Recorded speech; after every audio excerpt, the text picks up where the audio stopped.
Hello everyone, সবাই কেমন আছেন? আশা করছি সবাই ভালো আছেন। আমি আল্লাহ তাআলার রহমতে ভালো আছি। আম্মু এখানে মাছ বসাই দিচ্ছে, ডিম সিদ্ধ করতেছে আর আমি আম্মুকে হেল্প করতেছিলাম। আম্মু আমাকে সব কিছু রেডি করে দিছে আর আম্মু বলতেছিল যে তুই একটু মাছটা ভাজি কর। কিন্তু বাড়িতে গেলে টুকটাক আম্মুকে অনেক হেল্প করি। আর এইদিকে দেখেন আমাদের কিচেনের কি অবস্থা হয়ে আছে। আমার ভাই বসে বসে ফোন চালাচ্ছিল। আমি যেহেতু চলে আসবো, আম্মু আমাকে সব কিছু রেডি করে দিচ্ছিল। আমি বাসা থেকে আসার সময় আম্মু আমাকে সব কিছুই দিয়ে। দেখেন আমাদের মর্ডারের পানি এত ঠান্ডা, কি আর বলবো। আমি এখানে এসে পায়ে পানি দিচ্ছিলাম, এত গরম পড়ছিল। আর আমরা কিন্তু মর্ডারে গোসল করি। এই তো আমার চলে আসার পালা।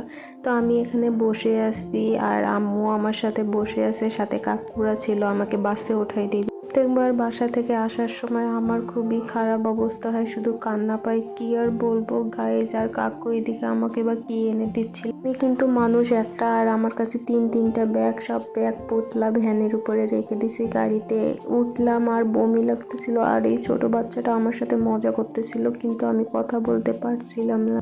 বাসে কথা বললেই আমার বমি চলে আসে। যাই হোক, বমি কিন্তু আমি করি নাই। আর বাচ্চাটার সাথে আমি চোখ দিয়ে ইশারায় দিচ্ছিলাম, ইশারায় কথা বলতেছিলাম। আর বাচ্চাটা মজা করতেছিল আমার সাথে অনেক।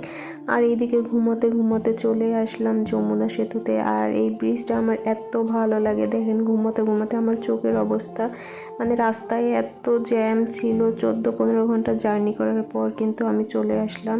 আর এসে দেখি রুমের অবস্থা একদম বাজে হয়ে আসে। রুমে আসার সাথে সাথে আমি আমার গাছগুলোকে পানি দিই, পানি দিয়ে একদম টাটকা করি গাইজ। আর দেখেন সব কিছু ক্লিন করলাম এক তুড়ি মেরে। এখন রুমটা একটু ভালোই লাগতেছিল দেখতে। আর আমার কিন্তু রুম গোছাতে অনেক কম সময় লাগে। আপনাদের কাদের কাদের রুম গোছাতে ভালো লাগে কমেন্ট করে জানাবেন। আর আজকের ভিডিওটা এখানেই শেষ করছি। সবাই ভালো থাকবেন। আল্লাহ হাফিজ।